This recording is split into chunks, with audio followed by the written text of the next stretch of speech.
নবীজি বলেছিলেন শেষ জামানায় দুই শ্রেণীর মানুষ আসবে, আমি এদেরকে দেখি নাই। নবীজি দেখেন নাই মানে 1400 বছর আগে ওরা ছিল না।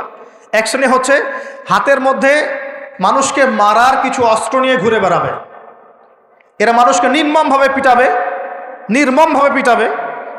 নির্মমভাবে মানুষকে পিটাবে। এই শ্রেণীকে আমি দেখিনি, এরা আসবে পরে। হাতে লাঠিওয়ালা সেই গ্রুপ কোনটা জানেন? ওই যে ঘরের মধ্যে ঢুকায় যে ছেলেগুলোকে মেরে মেরে রাত্রেবেলা মেরে ফেলায়, সেটা গ্রুপের। বিভিন্ন হলে হলে দেখেন না, হকি স্টিক নিয়ে 8-10 জন মিলে এক একটা করে ছেলেকে ডেকে নিয়ে পিটাই মেরে ফেলায়, এগুলা সেই ছেলে। এদেরকে যারা জন্ম দিয়েছে ওই বাপের জন্য ধিক্কার, এদেরকে যারা জন্ম দিয়েছে এই বাপের জন্য ধিক্কার। আর এখন এরকম লেডিস গ্রুপও বের হয়েছে, আর মেয়েদেরকেও হলে ডেকে ডেকে পিটানো শুরু করেছে। তোমরা কি মনে করো যে 5 জন 6 জন 10 জন মিলে একজনকে সারা রাত টর্চার করে মেরে ফেলানোর মধ্যে সুপুরুষ? তুমি সুপুরুষ, তুমি অনেক বড় বীর। সাহস থাকলে তুমি একজন মারামারি করে দেখাও না দেখি। তারপরে এত বড় সাহস, তাহলে একজন মারামারি করে দেখাও না। আসো রিংয়ের মধ্যে আসো, তারপর দেখি তোমার কত শক্তি, আমাদের কত শক্তি। একজন 1-on-1 ব্যাটেলে আসো দেখি, খালি হাতে 1-on-1 ব্যাটেলে আসো। 8 জন 10 জন মিলে একটা বুয়েটের ছেলে, একটা মেডিকেলের ছেলে, একটা অমুকের ছেলে, তমুকের ছেলে, বাবা মায়ের স্বপ্ন লালন করা ছেলেগুলোকে ঘরের মধ্যে ঢুকাবা, সারা রাত পিটায় মেরে ফেলবা, এটাকে তোমরা সাফল্য মনে করো, বীরত্ব মনে করো? এই ছেলেগুলোকে জন্ম দিয়েছে যে পিতা মাতায়, এদের জন্য ধিক্কার আমার পক্ষ থেকে। আপনারা এইসব সন্তান জন্ম দিতে গেলেন কেন? খিদির আলাইহিস সালাম বেঁচে থাকলে ছোটবেলায় মেরে ফেলতো এদেরকে। ওই যে খিদির আলাইহিস সালাম ছোটবেলায় একটা বাচ্চাকে মেরে ফেলছিলেন না? মুসা আলাইহিস সালাম বলেছিলেন যে একটা বাচ্চাকে কেন মেরে ফেললেন? তখন খিদির আলাইহিস সালাম বলেছিলেন এই ছেলেটা যদি বড় হয়, বড় হলে অনেক বড় কাফের হবে। আল্লাহ আগে জানিয়ে দিয়েছেন, এই জন্য আগে মেরে দিয়েছে। এই বাচ্চাগুলোকে নিতে গেলেন কেন? কোনো রকম লজ্জাবোধও নাই, চক্ষু লজ্জা নাই। এরপর যখন আইন শৃঙ্খলা বাহিনী এদেরকে অ্যারেস্ট করে নিয়ে যায়, বীরের মতো হাসতে হাসতে চলে যায়। ও জানে যে আমার কোনো সমস্যা হবে না, ফাঁক ফোকর দিয়ে বেরিয়ে চলে আসবে। তোমরা এগুলোকে বীরত্ব মনে করো, সুপুরুষ হয়ে গেছো তোমরা। এতই যদি ক্ষমতা থাকে, সাহস থাকে, তো একজন মারামারি করো না কেন? 1-on-1 ব্যাটেলে আসো, তারপর দেখো কে জিতে কে হারে। 10 জন মিলে একজনকে পিটাবা, মনে করছো খুব বড় বীর হয়ে গেছো। এখন 10টা মেয়ে মিলে একটা মেয়েকেও পিটাচ্ছে, সুবহানাল্লাহ। তা আবার ইসলামিক বিশ্ববিদ্যালয়ের মধ্যে। এই বিশ্ববিদ্যালয়ের নাম ইসলামিক কে দিল? এটা ইসলাম? একটা মেয়েকে আপনি ঘরের মধ্যে ঢুকায় সারা রাত পিটাবেন, মেয়েটা কাঁদতে বলছে আমার পায়জামা পর্যন্ত খুলে ফেলেছে টান দিয়ে। আরে তোর মায়ের পায়জামাকে খুলে ফেললে তোর কেমন লাগবে? তোর বোনের পায়জামাকে খুলে ফেললে তোর কেমন লাগবে? কোন সাহসে তুই একটা মেয়ের পায়জামায় হাত দিস? এত বড় সাহস! আর এদেরকে আমরা তোলাতলো করে মানুষ করি। আইন শৃঙ্খলা বাহিনী আপনারা কি করেন? ইনস্ট্যান্ট কোর্ট বসে ফাঁসি দিয়ে দিবেন এদেরকে।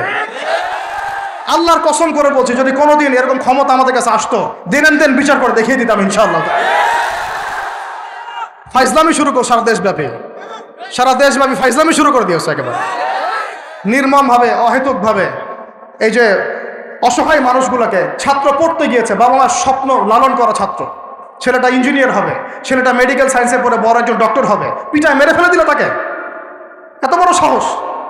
আর আমরা কিছুই বলতে পারলাম না, কিছু করলাম না। কি একটা অবস্থা চলছে!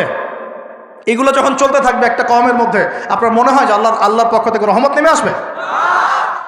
লা ইলাহা ইল্লাল্লাহ বলা একজন মানুষ যদি বেঁচে থাকে, ওই একজন মানুষের সম্মানে আল্লাহ পাক কিয়ামত দিবেন ইনশাআল্লাহ।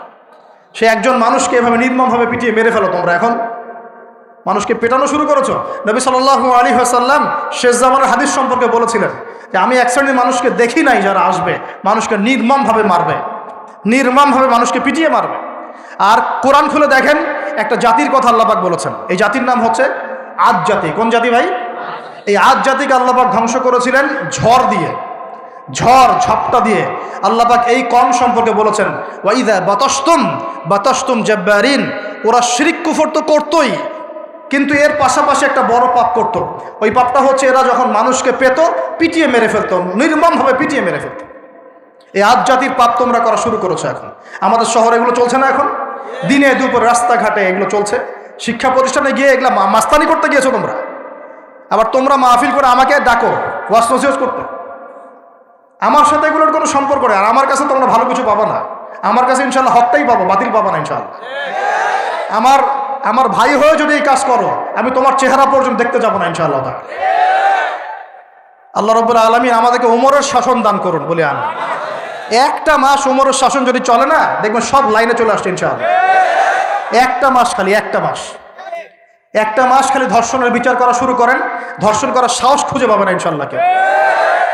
ওয়াজ মাহফিলগুলোকে দিনের এই পবিত্র আমানতগুলোকে অনেক জায়গায় ঠাট্টা মশকরার পাত্র বানানো হয়েছে।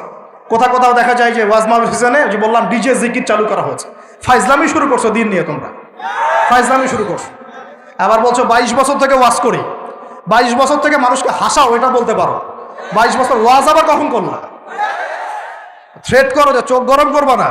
আল্লাহর কসম, যদি ক্ষমতা থাকতো হাড্ডি পিটায় ঠিক করে রাখি দিতাম ইনশাআল্লাহ। ওয়াজ মাহফিলের মঞ্চকে বসে তোমরা ডিজে জিকির বানাবা, এখানে ওয়াজ মাহফিলে ডিজে জিকির শিখাবা, মানুষকে বাউল বানানো শুরু করেছো, গাল গল্প কেচ্চা কাহিনী শুরু করেছো। ইনশাআল্লাহ তাআলা অচিরেই এই উম্মতের মধ্যে এমন নেতৃত্ব আসবে ইনশাআল্লাহ, যে নেতৃত্বের আন্ডারে ইনশাআল্লাহ তাআলা জমিন থেকে জুলুমের শেকড় উপরে যাবে ইনশাআল্লাহ। আমরা আল্লাহর কাছে দোয়া করি, আল্লাহ পাক আমরা বেঁচে থাকি যেন আল্লাহ পাক নিয়ে আসেন ইনশাআল্লাহ। সারা দুনিয়া জুড়ে ফাইজলামি শুরু হয়ে গেছে, সারা বিশ্ব জুড়ে এই যে পশ্চিমাদের যে আগ্রাসন, মুসলিম বিশ্বের আনাচে কানাচে অসহায় মুসলিমদেরকে নির্যাতন করা হচ্ছে নির্মমভাবে। একটা বাচ্চা সে জানে না যে শিয়া কি সুন্নি কি, বোম মেরে নষ্ট উড়িয়ে দেওয়া হবে, মাথার খুলি উড়িয়ে দেওয়া।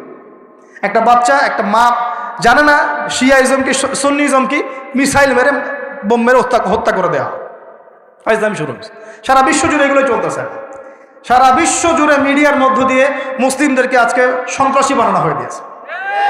সারা বিশ্বে রক্তও ঝরবে আমাদের, আবার আমাদেরকেও সবাই সন্ত্রাসী বলে বেড়াবে। নাটক শুরু করেছে, নাটক। সারা বিশ্ব জুড়ে সবচেয়ে শান্তিকামী মানুষ কারা? আমরা, অন্য কেউ আছে? সারা বিশ্বের মানুষের, নিরীহ মানুষের রক্ত কাদের হাতে লেগে আছে? আমাদের হাতে। আমরা ইরাকে মানুষ হত্যা করেছি, আমরা আফগানিস্তানে মানুষ হত্যা করেছি, আমরা উইঘুরদেরকে হত্যা করেছি, আমরা রোহিঙ্গাদেরকে হত্যা করেছি, আমরা বিগত 12, 14, 15 বছর ধরে সিরিয়াতে বাচ্চাদেরকে হত্যা করেছি, বিগত প্রায় 70 বছর থেকে প্যালেস্টাইনে আমরা মানুষকে হত্যা করেছি। আমরা কি এই যে লেবানন, জর্ডান এই জায়গাগুলোতে মানুষকে আমরা মারছি? তাহলে সারা বিশ্বে আমাদেরকে আজকে সন্ত্রাসী কেন বলা হবে? কি কারণে বলা হবে? আর আমরা কেউ কোনো কথাও বলি না, মন থেকে ঘৃণাও করি না। এই কথাগুলো বলবেন কারা? বলবেন তো আলেম ওলামারা। এখন যদি আমরা এই ওয়াজ মাহফিলের স্টেজগুলোকে সার্কাসের মঞ্চ বানিয়ে ফেলি, এই আমানতের হক কে আদায় করবে? কে আদায় করবে? আল্লাহ পাক আমাদের সবাইকে বোঝার তৌফিক দান করুন। আমরা আশা করি ইনশাআল্লাহ তাআলা আমাদের উপরে যারা আছেন তাদের বোধোদয় হবে ইনশাআল্লাহ তাআলা। আমরা কারো শত্রু নই, ইসলাম কারো শত্রু নয়, কারো খারাপ চায় না। ইসলাম চায় সমাজের ন্যায় প্রতিষ্ঠা হোক, এবং ন্যায়টা যে কারো হাত দিয়ে প্রতিষ্ঠা হোক, কোনো সমস্যা নাই। এক্স ওয়াই জেড যেই হোক না কেন, যার হাতে ন্যায় প্রতিষ্ঠা হবে আমরা তার জন্য দোয়া করবো ইনশাআল্লাহ। আর যে অন্যায়কে প্রশ্রয় দিবে, প্রতিষ্ঠা করবে, আমরা তার ধ্বংসের জন্য আল্লাহর কাছে দোয়া করবো ইনশাআল্লাহ। আর আল্লাহ পাকের গজব যখন নেমে আসবে কেউ ঠেকাতে পারবে না ইনশাআল্লাহ। আমি বলে দিয়েছি প্রথমেই, সব কিছুর মালিককে, সব ক্ষমতা কার হাতে? প্রিয় যুবক ভাইয়েরা, স্পেশালি আগামী দিনে ইসলামের পতাকা হাতে নিয়ে বিশ্বকে চ্যালেঞ্জ করার জন্য এখন থেকে প্রস্তুত হয়ে যান।